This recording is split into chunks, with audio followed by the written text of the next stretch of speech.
Hello YouTube, welcome to my channel and this is Neverland. Okay guys, I know my latest videos have been based on One Piece franchise and I would like to thank you for tuning in. That said, I would like to switch it up just this once for something a little bit more mystery, thriller based.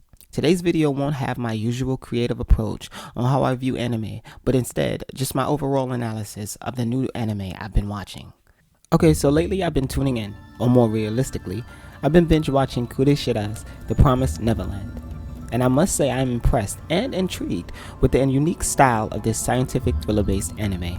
I was a little hesitant at watching it because I didn't feel like reading. However, I usually watch the new anime in its original language and opt out to read rather than to listen to any dub versions. Call me old school, but hey.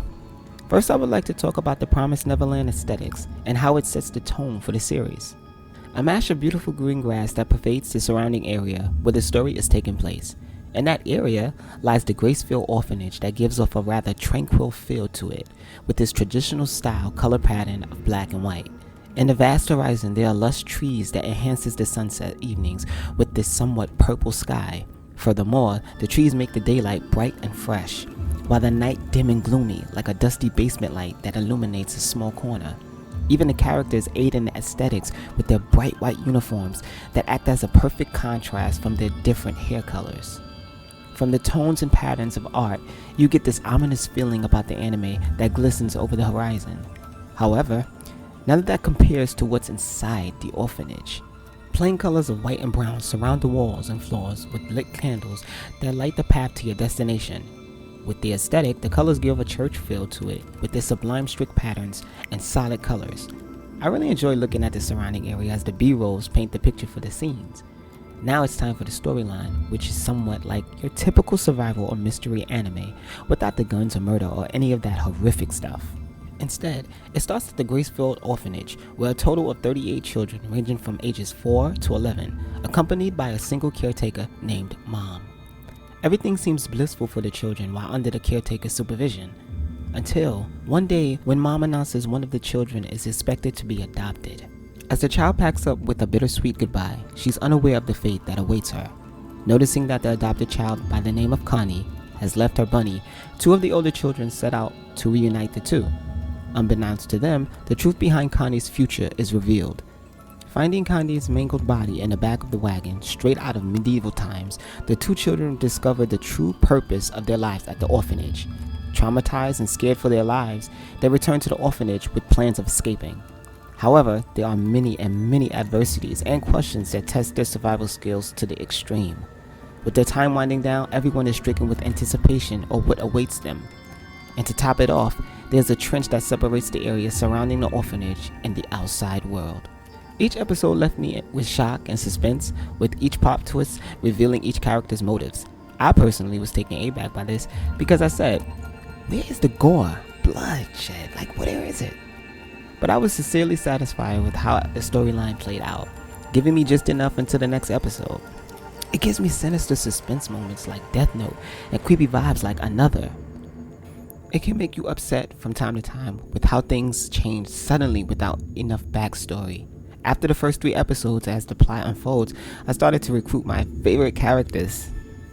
Every character has a unique quality that you notice right away, pulling you in the series even more. For example, my favorite is Norman because he's headstrong and smart. But what makes him smart is how quickly he can conduce a situation and its twists adding more to the plot. He's always planning ahead and having plans A, B, C, D, and E, just in case things don't go as planned. He's not alone and accompanied with 2 other children that each share their own individual personality. First is Emma, who's somewhat goofy but very caring and passionate. I feel she makes the series more potent because of how much she cares for the safety of the other children. However, her passion can sometimes complicate things for the others, putting them in more of a pickle. But her determination is something I've grown to like. Next is Ray, who plays the field a little by not interacting too much with the other characters. I like his presence because it's sort of weird and uncanny how he just seems to be noticed without being noticed. He too is very intelligent and gives off antagonist vibes that can be compelling. I personally like him the most though. He reminds me of Sasuke from Naruto. Another character I like, but it's more of an antagonist in the series, is Sister Chrome. She assists mom at the orphanage with the children, but the children find something peculiar about her. She's actually nice and fun in the daytime, but at night, something can be noticed about her that I find intensifies the series even more. Their personalities combined with the modern and creepy style of animation gives me suspense vibes. There are moments when the zoom FX captures the characters' facial expressions that appear truly sinister. I kind of like this detail because there's a lack of gore and murder, so this makes up for it big time. It's a scene that almost scared the edges out of me. No kidding.